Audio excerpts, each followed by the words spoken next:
आप लोग स्क्रीन पे थे, मैं देख रहा था एक झपके में वो तेजी, उसके बाद आप लोगों ने वापस रिविजिट करा और सारा का सारा तेजी विलुप्त होती हुई नजर आई थी।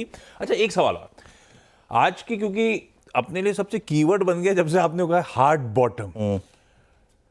साहब ये बताओ, ये हार्ड बॉटम जो कह रहे हो आप, इसके पीछे कुछ हिस्टोरिकल एविडेंसेस भी हैं क्या? इस तरह के हार्ड बॉटम जब बनते हैं, हिस्ट्री में बने थे, तो क्या स्क्रीन्स पे दिख रहा था, क्या हो रहा था, क्या एविडेंट था? देखिए 10 साल का डेटा है ये, सैमको सिक्योरिटीज का ये डेटा है, तो सबसे पहले उनको क्रेडिट दे देता हूँ। बिल्कुल ठीक। मेरा तो खैर हमेशा से व्यू रहा है कि जो जिसका डेटा उसको क्रेडिट देता हूँ सबसे पहले। अगर एक हफ्ते में निफ्टी 50 4% से ज्यादा गिरा, जो पिछले हफ्ते में हुआ है, उसके बाद पिछले 10 साल में हुआ क्या है? अगर आपका व्यू एक हफ्ते का है, आपकी प्रोबेबिलिटी पॉजिटिव रिटर्न की 57% है, और कंसिडरिंग हम कल ऑलरेडी और गिर चुके हैं, तो इसका मतलब अब अगले 4 दिन में उसको रिकवर करना होगा। अगर आपका व्यू एक महीने का हो जाता है, तो आपकी रिकवरी के या पॉजिटिव गेंस की जो परसेंटेज है वो बढ़कर 64% पर आ जाती है। और अगर आप अपने व्यू को थोड़ा और एक्सटेंड कर लें, 3 महीने का रख लें, तो ये करीब करीब 86% पर आ जाता है। तो ये एक, अब देखिए क्या होता है, हर चीज़ बदल सकती है। इस डेटा का क्या मतलब है? इस डेटा का मतलब ये है कि आपका नज़रिया जितना लंबा होगा, उतना आपका गेंस करने की प्रोबेबिलिटी ज़्यादा होगी। तो ये बेसिकली मैं यहाँ पर कहने की कोशिश कर रहा हूँ। कुछ महीनों की बात हो रही है। 3 महीने में 86% प्रोबेबिलिटी कि इससे बेहतर भाव आपको मिल जाएंगे। अरे गजब है भाई साहब। ये लीजिए, ये है बाजार को लेकर अपडेट्स, ये है हार्ड बॉटम। हार्ड बॉटम देखेंगे आज सेशन कैसा बिहेव कर रहा होगा, उसके बाद सर से बातचीत होती रहेगी आप लोग की। अब आइए आज के संकेतों पर। गिफ्ट निफ्टी कह रहा है मंगलवार के दिन हल्के लाल निशान के साथ, पर वो प्रेशर ठंडा पड़ रहा है। ये आज सुबह 100 पॉइंट से ज्यादा का दबाव था, अब 50 पॉइंट कमजोरी, 1/4% से कम के दबाव के साथ शुरुआत करेंगे। ये इंडिकेशंस आते हुए गिफ्ट निफ्टी से क्विकली रख देता हूं। इस समय ताजा एशिया का मूड आपकी स्क्रीन पे। शांघाई खुला था 10% ऊपर। उसके बाद अब आपको रियलिस्टिक भाव 4-4.5% उछाल के साथ शांघाई ट्रेड कर रहा है। अच्छा कर रहा है, लेकिन जो सुबह दिखा था उससे कहीं ठंडा अब इस समय कामकाज हो रहा है। हैंग सेंग तो ट्रेड कर देते दिनों से, आज वो 6.5% दबाव। आज बहुत इंटरेस्टिंग हो रखा है एशिया, और बाकी एशिया वैसे कमजोरी के साथ ही कामकाज हो रहा है, क्योंकि हैंडओवर जो कल यूएस से मिला था वो कमजोर था। तीनों बेंचमार्क्स 1 से 1.25% दबाव में थे। 1.25% ज्यादा दबाव नैस्डैक का था। और आज सुबह के फ्यूचर्स अब इस समय वो वैसे ही फ्लैट हैं, बल्कि सब हल्के लाल में है। तो हैंडओवर कुछ खास नहीं है। यूएस में मुनाफा वसूली देखने को मिली, और एशिया में बड़ा इंटरेस्टिंग हो रखा है शांघाई और हैंग सेंग का बिहेवियर। आपको हैंडओवर कैसा लगा? देखिए, चीन खुला तो फिर तेजी के साथ, लेकिन अब वो तेजी कम हो रही है, और जैसे जैसे चीन की तेजी कम हो रही है, गिफ्ट निफ्टी की मंदी कम हो रही है। और मुझे तो हैरानी नहीं होगी अगर इस तरीके से चलता रहा तो गिफ्ट निफ्टी ग्रीन में भी खुल जाए। तो खैर एनीवे, एक जो बड़ा सवाल निकल कर आ रहा है ना, पहले तो चाइना और हैंग सेंग दोनों दिखा दीजिए एक बार स्क्रीन पर, जरा रख लेते हैं कि कहाँ ट्रेड कर रहे हैं। शंघाई अब रह गया 4.5% ऊपर, और हैंग सेंग 9% नीचे। हैंग सेंग करीब करीब, आई थिंक ये थोड़ा डिलेड डेटा आ रहा है, लेकिन बहुत इंटरेस्टिंग है ये जिस तरीके से मूव आ रहे हैं यहाँ पर। बड़ा सवाल ये है कि क्या चीन की मार्केट कुछ ज़्यादा ही स्टिमुलस को लेकर एक्साइटेड हो रही है? इवेंचुअली देखिए, चीन की मार्केट जो है ना, वो फंडामेंटल से चलेंगी। हमारी मार्केट में भी बहुत लोगों ने कहा था कि चलिए लिक्विडिटी है, लिक्विडिटी, हाँ लिक्विडिटी है। लिक्विडिटी किसी भी मार्केट में चलने के लिए इंपॉर्टेंट होती है, लेकिन इवेंचुअली क्या हमारी मार्केट फिर 4 साल से सिर्फ लिक्विडिटी पर चल रही है? नहीं ना, हमारी मार्केट अगर सिर्फ लिक्विडिटी पर चल रही होती तो आज के डेट में निफ्टी का पी 40 हो जाता। निफ्टी का पी तो अभी 20-21 पर ही है। रीजन थे इसलिए लिक्विडिटी आ रही है। इसीलिए लिक्विडिटी आ रही है।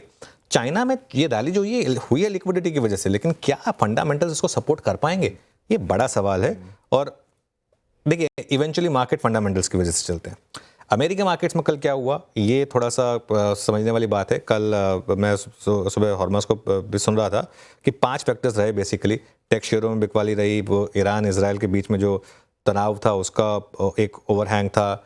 ब्रेंट क्रूड 80 के पार निकला, वहाँ पर ऑब्वियसली एक बड़ा इम्पैक्ट था। ट्रेजरी यील्ड काफ़ी ऊपर आई, उसका एक इम्पैक्ट था। अगेन मैं फिर ये बात कह रहा हूँ, ये सब चीज़ें हम 3 बजे पचा कर गए थे। उस समय डाउ फ्यूचर 200 पे 200 पॉइंट नीचे था, यूएस की ट्रेजरी यील्ड 4 पे थी, ब्रेंट क्रूड 80 पर था।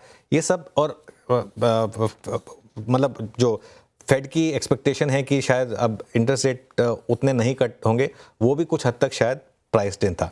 तो इसके लिए ये मेरे ख्याल से जो उसके अलावा उनके जो मेगा कैप इंडेक्स है वहाँ पर काफ़ी गिरावट आई, जैसे अमेज़ॉन गिरा, एप्पल गिरा, आपका ये अल्फ़ाबेट गिरा। तो ये सब काफ़ी एक इम्पैक्ट आया यहाँ पर। और जो ट्रेजरी यील्ड है वो पहली बार 4% के ऊपर गई, और जब अब 25 बेसिस पॉइंट की कट की जो एक्सपेक्टेशन है वो 80% पर रह गई है। पहले तो 100% था कि 25 बेसिस पॉइंट तो एटलीस्ट होगा, और कुछ लोग तो ये भी मान रहे थे कि 50 बेसिस पॉइंट भी हो सकता है। अब कुछ बैंक्स तो ये मान रहे हैं कि 50 बेसिस पॉइंट का रेट कट तो आएगा ही नहीं, और इवन 25 बेसिस पॉइंट की भी अब 80% रह गई है। तो ये एक क्लियर कट एक इंडिकेशन था। और जहाँ तक डोमेस्टिक क्यूज़ की बात है आशीष, डोमेस्टिक क्यूज़ में 2 क्यूज़ इंपॉर्टेंट है। पहला, 2 राज्यों के जो आज विधानसभा चुनाव के नतीजे आ रहे हैं जो आपकी स्क्रीन पर फ्लैश कर रहे हैं, और दूसरा इसमें भी बीजेपी की जो लॉस है उसको मार्केट पचा चुका है, और दूसरा इलेक्शन सीजन स्टार्ट हो चुका है। टीसीएस पर नज़र रहेगी अब, और पूरे के पूरे आईटी पैक पर नज़र रहेगी। और इसमें एक चीज़ मैं बताऊं आपको, आईटी ने कल भी आउट परफॉर्म किया है, और कल भी आप आईटी का चार्ट देखिए। इस मार्केट में आप एक चीज़ कर सकते हैं, आईटी पर फोकस करें तो एक अच्छा मूव रहेगा। बिल्कुल ठीक है। परसों आ जाएंगे भाई साहब टाटा कंसल्टेंसी सर्विसेज के नतीजे। जहाँ तक इलेक्शन आउटकम्स की बात है, कहीं जाने की ज़रूरत नहीं है। देखिए, पूरे टाइम आपको ताज़ा अपडेट मिलते रहेंगे, सबसे तेज़ नीचे आपकी स्क्रीन पे, चाहे वो हरियाणा का इस समय तो रुझान है, और चाहे वो जम्मू एंड कश्मीर की, दोनों की 90-90 सीटों का पूरा अपडेट दिन भर। तो कहीं जाना नहीं है, इलेक्शन का आउटकम भी आपको यहीं मिलता रहेगा। ज़रूरत पड़ी तो उस पर बातचीत भी करते रहेंगे। ये हो गया भाई साहब ग्लोबल मूड माहौल। दूसरी इंपॉर्टेंट चीज, अपना खुद का ट्रेड सेटअप। कल ऊपर टिक नहीं पाए, प्रेशर माउंट हुआ, और एक्सट्रीम वॉलेटिलिटी सेकेंड हाफ में, उसकी अभी ब्यूटीफुली डिस्क्रिप्शन भी आ चुका है। पर इस बीच सेटअप कैसा लग रहा है? अब सेटअप कैसा खड़ा हुआ दिख रहा है? देखिए, सेटअप काफ़ी ओवरसोल्ड है, वैसे कल भी ओवरसोल्ड था, लेकिन फिर भी हम गिर गए। और आप हमेशा मेंशन करते हो ओवरसोल्ड, मतलब ये नहीं है कि और एक्सट्रीम। हाँ, लेकिन आज काफ़ी साइन है। वैसे मुझे लग रहा है कि थोड़ा सा और अगर ये सब आने में थोड़ा टाइम लग जाता है, और हमारी मार्केट ओपनिंग के बाद आता है ना, एक बार 100 पॉइंट की गैप डाउन हो जाता तो वो बेटर रहता। अब ये सिर्फ 26 पॉइंट का गैप डाउन हो रहा है। खैर एनीवे, देखिए, जहाँ तक ट्रेड सेटअप की चीज़ है, पहली बात तो कल डीआईएस की बाइंग देखिए आप। डीआईएस को भाव अच्छे लग रहे हैं, ऐसा ऑब्वियसली ये मान के चलिए ना। देखिए आशीष, बात क्या हुई थी कि कितना कैश पड़ा है डीआईएस के पास, हमें लगातार 5 लाख करोड़ के करीब कैश पड़ा है। वो इसीलिए रखते हैं ये लोग कि जब इस तरीके के डिप्स आएंगे तो उसमें डिप्लॉय कर सके। तो कल डिप्लॉय हुआ पैसा, वो 13,000 करोड़ एक ही दिन में डिप्लॉय हो गया। तो हमारे पास एम्यूनेशन है एफआईएस की सेलिंग को एब्जॉर्ब करने का। और मैं बार बार एक चीज़ कह रहा हूँ, एफआईएस की सेलिंग अगर इंटेंसिफाई हुई भी तो हमारे पास बहुत पैसा है ये पैसे को इस सेलिंग को एब्जॉर्ब करने का। इंडेक्स फ्यूचर्स में कल 8,000 करोड़ की सेलिंग हुई, लेकिन स्टॉक फ्यूचर्स में सरप्राइजिंगली थोड़ी बाइंग हो गई। अब ये बार्स वैसे बिल्कुल वही है जो हम नॉर्मली देखते हैं पहले, एफआईएस की रेड और डीआईएस की ग्रीन। इंडेक्स फ्यूचर्स में करीब 8,000 करोड़ की सेलिंग है। With in index futures 3,400 crore bank Nifty में सेलिंग हुई, और 4,400 करोड़ निफ्टी फ्यूचर में सेलिंग हुई। और अब वो ट्रेंड आएगा आपकी स्क्रीन पर, 5 दिन से लगातार दोनों इंडेक्स फ्यूचर्स में सेलिंग हो रही है, और कल तो ये सेलिंग अपने हाईएस्ट लेवल पर पहुंच गई इंडेक्स फ्यूचर्स के हिसाब से। अब आ जाइए आप लॉन्ग और शॉर्ट। लॉन्ग और शॉर्ट में देखिए आप, 45,000 कल लॉन्ग कट हुए हैं सिस्टम में से। ये कॉमा गलत जगह लग गया है, 4 के बाद नहीं, 5 के बाद लगना चाहिए था। 45,261 कॉन्ट्रैक्ट वहाँ पर कम हुए, और 72,450 शॉर्ट सिस्टम में ऐड हुए हैं। तो नेट आप मान के चलिए कि करीब 1,11,12 हज़ार के करीब आपके नेट शॉर्ट सिस्टम में कल ऐड हुए हैं, ये कल होने के बाद। और वो बिल्कुल सही था, वो ग्राफ जो आपकी स्क्रीन पर आया था, और ये टेबल में देख लीजिए। अब हम नेट शॉर्ट आ गए हैं, 34,000 कॉन्ट्रैक्ट। किस तरीके से गिरा है, जैसे मार्केट गिरा है ऐसे ये चार्ट भी गिरा है, और अब हम नेट शॉर्ट हो गए हैं। एफआईएस नॉर्मली जब नेट शॉर्ट होते हैं उसके बाद मार्केट में नॉर्मली रैली आती है, लेकिन अब वो ज़रूरी नहीं है कि यहीं से आ जाए। लेकिन मुझे ऐसा लग रहा है कि आज मेरी एक फीलिंग है कि मार्केट में एक रैली होनी चाहिए। जैसा हमने शुरू में कहा था, बार रिपीट कर देता हूँ, 19 अगस्त के बाद पहली बार एफआईएस शॉर्ट हुए हैं, और 13 जून के बाद सबसे ज़्यादा शॉर्ट्स इस सिस्टम में आए हैं। और 2 डेटा पॉइंट रखता हूँ आपके सामने। इंडिया विक्स 6.7% बढ़ा, और पुट कॉल रेशो 0.67 पर आया।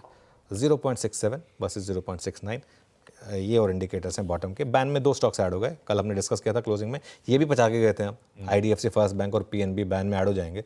ये तो सेटअप में वो सब कुछ है जो हम कल ही बचा कर गए थे।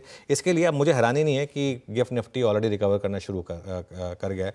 और अगर आप गिफ्ट, कुछ लोग आई थिंक करते हैं गिफ्ट निफ्टी पर ट्रेड, अगर आप कर सकते थे तो मार्केट ने ऑलरेडी आपको एक ट्रेड तो दे दिया वहाँ पर। किसी वक्त हरे में आ जाएगा बाकी। तब और आपकी सेकंड प्लेट दिखाइएगा सुबह जो रखी थी। बिल्कुल सही कह रहे हो आप, हर वेरिएबल जो आज उफान पे है सब कल एक्चुअली डाइजेस्टेड है, कुछ बदला नहीं है। इवन क्रूड भी ऑलमोस्ट $80 पे आके खड़ा हुआ था और अभी भी ऐसा कुछ नहीं है, 50, 60, 70 सेंट से ज़्यादा कुछ फर्क नहीं पड़ता, बस वो साइकोलॉजिकली 80 के ऊपर है, इसीलिए बात ज़्यादा चर्चा हो रही है। ये देखिए सब डाइजेस्टेड। हाँ, ऐसे में फिर आज का अप्रोच, अब गिफ्ट निफ्टी शायद मान लीजिए फ्लैट लाइन के आसपास, खैर वो तो देखेंगे बिहेव कैसे कर रहा है, लेकिन क्या